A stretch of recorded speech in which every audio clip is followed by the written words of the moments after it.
Obviously, first day. How did it go? How are you feeling? How are the boys doing? LAN plays very differently to everything else. Not just to scrims, but there's a lot of factors that go into why these games feel and play out so incredibly different. I think like the main thing is the contests.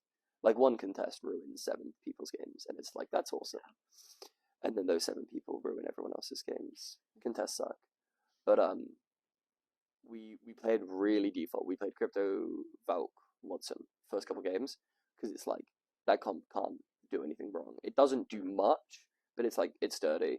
Yeah, I mean, you cover the bases. You got rotations. You got fences. You get the info. You defend a spot. You get to the spot. Well, you get the info. You get to the spot. You defend the spot. You've ticked the checklist. You're now playing the video game. But the issue with that is you don't get many tools. Mm-hmm. You get the bare minimum, and you have to do all the heavy lifting yourself. And we were just like, yeah, this is dumb. We can push this way further. Like we played bare bones because it would like fill in all of the gaps for us, and we're like, oh, this is dumb. We don't need this. So we swapped Valk for Bangalore, which just gives us more flexibility. Like so many spots become playable once you get the smokes. We have actual offensive utility because without that you get Valk jetpack. Nothing else on that comp is an offensive ability. And it felt a lot better. I think the team is super young and we've never played in a LAN environment together before.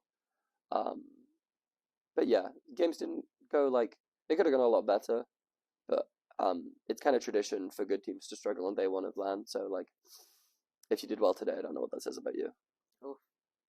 Calling out Alliance there a little bit. I feel like this. Well, it is what it is. So how are the boys kind of gelling together? Because obviously back in Split 1, it was completely different teams. JNW and Noises have a lot of experience together. Nags is pretty new to that kind of combination. So how have you kind of eased them together into a team? It was so. If you build a team, you really want time. Time is the best resource you can have, and I didn't get that. I had very limited options, and I had a Hail Mary of like, hey, what about just Jake and Cam to play with Nags? And they'll go like, yeah, those guys are good. We can have that. And I messaged Nags, and Nags was like, yeah, those guys are sick. I'll play with those guys. And they're some of the best UK players in the scene. I think they are the best UK players in the scene.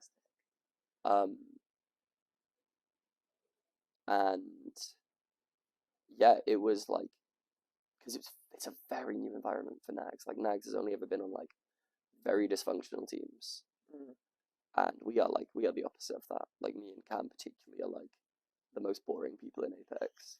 Cameron especially. Like I love him to death, but like if you are not, and I will prove that later on in this interview. If white bread was a person, it would be Cameron Noises Walker. To quote Cameron Noises Walker, he does not play sexy Apex Legends. He plays the video game. Yeah. But that was like the anti-Yuki. So the X model, and then you got the white bread. Cameron's a good-looking dude. Yeah, he is. He is a good-looking dude. Honestly, bless his little heart. He's gorgeous. He's a little sweetie. Yeah, but he's taken. So what are you gonna do? So am I. They got a house together now. Really? They've been together since they were like 15. I can't compete with that. Honestly, damn. Yeah, I know, right? We both say in committed I love my girlfriend. I love my boyfriend. I love my girlfriend. We can have our little crushes, okay? I can dream. Kimchi, my beloved. But yeah, so it was like, it took a little. The adjustment period was actually way easier than I thought it was going to be. I thought it was going to be like, Nags, I'm going to have to put him on a leash. And I'm going to have to spray ball him and be like, no, can't do that. No fun for you. And he instantly was like, yeah, I'll do the boring shit. And I'm like, oh, awesome. Respect to him, adjusting. And I did a touch base with everyone individually. I was just kind of like, what do you think of the team? Does this work on paper? And Nags was like, yeah, these guys are great. And Jake was like, I'm JMW, I'm really cool. My teammates are great. Like I can work with any team. Yeah, I've subbed in one. Jake is perfect. I mean, he's just like, yeah, these guys are great. I like Cameron, and Nags is good. And I was like, yeah, that covers the bases. And then Cam said something to me that I was like, oh yeah, this team is fantastic. And he goes, it's like playing with Bryn. And I'm like, oh damn. That is something. Not to this is gonna be like very obvious shade of Cameron's previous teammates. Cameron has gone through a few teams, and it's been very apparent when he has gelled and when he hasn't. I don't think it takes a genius to point that out. And he gels with this team. He's like, I think if it wasn't for the ungodly amount of chemistry Cam and Bryn had because of the amount of time they'd be playing together, like we're gonna get to that level very easily. Because I mean, yeah, like Nags is insane. He's reliable. He's vocal, but not overly vocal.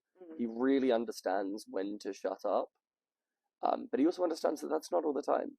And he is so valuable. I mean, we are so past the generation of, oh, I just shut up and shoot my gun. Being like, that's an attractive trait that I want on my team. Communication is everything. Nags is not that. Nags has so many good ideas. And Nags has so many ideas, and some of them suck, but we at least talk through them, and he's so down to talk about the game from like a... I really try and like, my approach to coaching is like very abstracted from the actual game. And he's so down to entertain that with me, and I'm like, I totally get your idea. And this is what you're trying. This is the bit that makes it fall apart. And he's like, oh yeah, we don't have an answer to that. Yeah. And I'm like, I mean, if you think about it, that develops such an in-depth understanding of the game. Because when you go through what doesn't work, figure out why it doesn't work, where it does work, where it could, you can break down like all of these different tiny little aspects of it. So that's such a good kind of way of approaching it, I think. Yeah, we're playing like really fancy rock paper scissors. Yeah. like we will beat some teams on paper, some teams will beat us on paper, and it's like, okay, cool. If the fight doesn't go that way, something else was in play. Yeah. Because like 9 times out of 10, like people think this game is way more random than it is. Honestly, like I think the phrase that everyone uses is anything can happen at LAN. Anything can happen at LAN. Anything can happen at LAN. You know. It's what makes it fun. I mean that's the great part, because like I think I'm one of the most informed people at this LAN. Like I'm a good boy. I do my research. You're a nerd. I am. I completely am. Yep. I do my research. I know who everybody at this LAN is. And even still, I'm like, I don't know what this team's cooking. And I know some people are definitely cooking.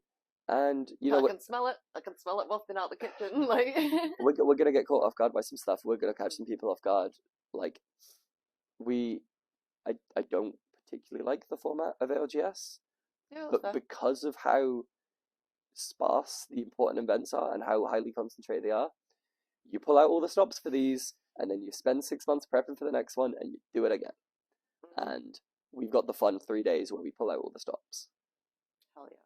That's the best part about LAN. It's the all the stops time now. You can flamboyantly show off everything that you've got in your little back pocket. Not just yet. Not just yet. Just holding. There are a few things. Okay. There are a few things that like some people might have some opinions on us doing. We're not doing anything we've not got permission for, but yeah. A little bit of POI switcheroo. I don't know about all that, but I don't like breaking rules, but I really like bending them. That's very, very fair. And I think this game gives you a finite amount of tools. You may as well use all of them. In whatever way you can, whether it's traditionally or bendily. You know. I'm excited to see it. I do a bit of bending. Please don't put that in. You know I will now. I know for a fact you will.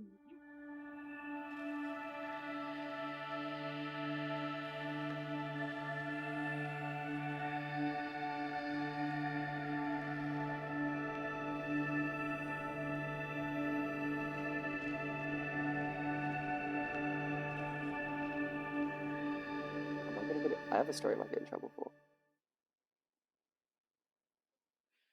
Go for it and then we'll decide afterwards. Last LAN